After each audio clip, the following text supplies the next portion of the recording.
Ciao ragazzi, oggi vi spiegherò come arrivare, quali sono i momenti migliori della giornata, quali sono i punti più instagrammati, insomma tutto quello che dovete sapere per andare a fare le vostre foto al lago di Bryce.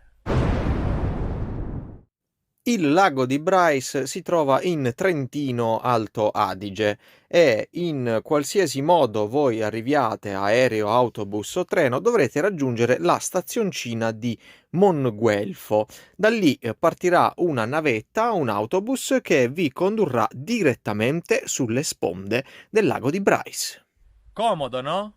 Se invece volete raggiungere il lago più instagrammato d'Italia in macchina, dovrete prendere l'autostrada del Brennero, uscire all'altezza di Bressanone in direzione Brunico e superato Monguelfo, la famosa cittadina di Monguelfo, dovrete prendere la strada provinciale 47 che vi porterà dritti dritti in macchina verso il lago di Bryce. Ma c'è un piccolissimo problema. Dalle 9:30 del mattino alle 16 la strada che porta fino alle sponde del lago di Bryce è presieduta da dei vigili urbani altoatesini che non vi faranno passare neanche se gli darete un fiorino. Quindi dovrete parcheggiare la macchina in un parcheggio che si chiama Le Segherie, lo riconoscete dalla legna che inizierete a vedere intorno a voi, prendere un'altra navetta e arrivare al lago. C'è un'altra possibilità, cioè quella di andarci a piedi dal parcheggio, ma sappiate che è faticoso. I momenti migliori per scattare le vostre foto sono sicuramente l'alba e il tramonto. Da preferire l'alba perché non vi sembrerà di stare da Primark il giorno dei saldi. Per tutto il resto della giornata il lago è più o meno così. Intorno al lago gira un percorso pedonale che vi permetterà di trovare un punto con la luce giusta più o meno a qualsiasi ora arriverete durante la giornata. Eppure il punto più interessante è sicuramente quello da cui arrivate, cioè il versante nord, poiché di fronte a voi si specchierà il Monte Croda Rossa, che pensate è alto ben. Anzi no, scusate, lasciate perdere i nomi e le altitudini. Ricordatevi solo di farlo entrare nell'inquadratura, è grosso e rossiccio. E ora passiamo a quali sono i punti migliori in cui scattare. La foto più gettonata è in assoluto quella della gnagna sulla barchetta di legno.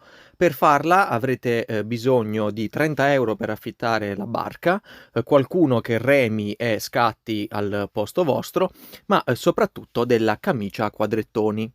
Senza la camicia a quadrettoni e il cappellino, beh, non siete dei veri instagrammer.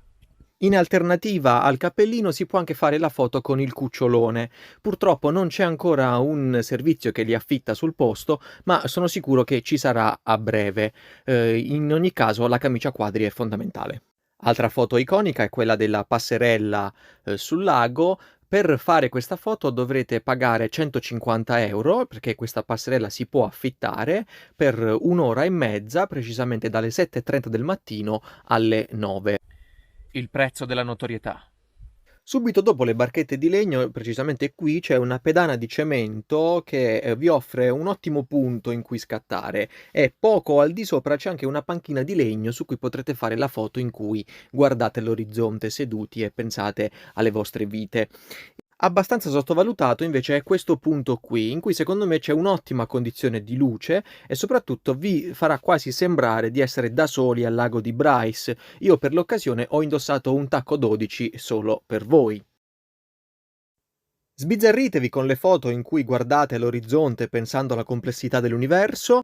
Un classico anche la foto in cui tirate il vostro fotografo verso le acque gelide di Bryce tentando di spaccargli la macchina fotografica. Per concludere, se vorrete far finta di essere arrivati a Bryce a piedi, coprendo un dislivello di 1500 metri, ma invece siete arrivati in macchina, dovrete bagnarvi come vi sto mostrando, mi raccomando anche la faccia e i capelli, e poi assumere una tipica espressione da uomo vissuto. Ma come mai il lago di Bryce è diventato così famoso? Perché è il più bello? Forse sono gusti. In verità questo lago deve la sua popolarità al signor Mario Girotti, in arte Terence Hill. L'uomo dagli occhi di ghiaccio che durante la nostra infanzia prendeva a schiaffi qualsiasi cosa, a un certo punto della sua carriera ha deciso di indossare i panni della Guardia Forestale Altoatesina, aiutare un commissario a risolvere casi nella risaputamente malfamata Valpusteria, e invece che affittare solo la pedanina, lui è riuscito a prendere ben tutto il rimessaggio delle barche. Ma lui è Terence Hill. Beh, spero di aver dato delle dritte interessanti per le vostre foto al lago di Bryce, seguite il canale e ci vediamo alla prossima guida.